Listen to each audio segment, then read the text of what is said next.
Hey guys! So welcome to our first carpool chat. If there's carpool karaoke, we have carpool chat. And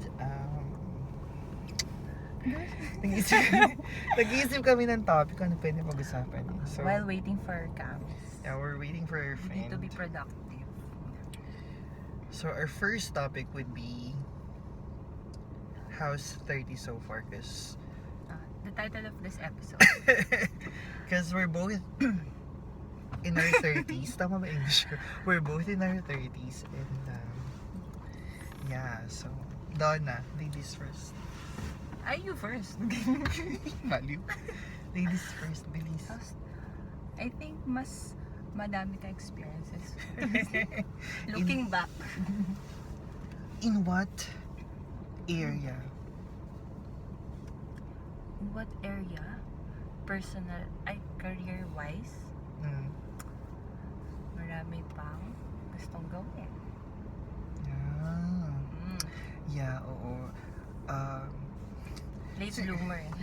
Siguro for 20s, for people who are currently in their 20s. Siguro akala nila matanda na yung 30s na, pero parang pag ngayon parang hindi naman masyado. Malit lang difference, no?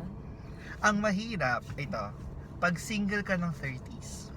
Ay, wala, out of topic. Is it okay to be single in 30s?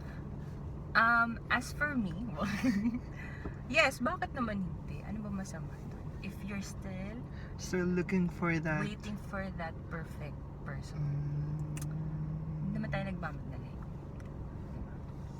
So Sana, bukas.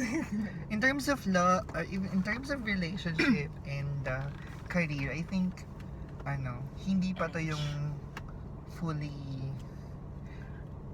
ripe na moment. You're still trying to discover things, and in your 20s kasi parang you're trying to experiment. In your 30s parang somehow you have figured out life, pero hindi yung figure out talaga. Ano ba talaga? Siguro partly, at least you have an idea of the things that you wanna do. Although,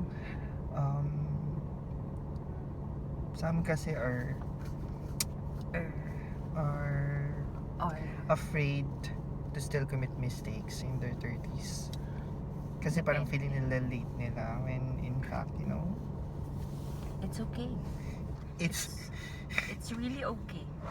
it's okay because of that. Ay, sayang that pala naglagay tayo ng iPad para kunyari may music. Oo nga, no?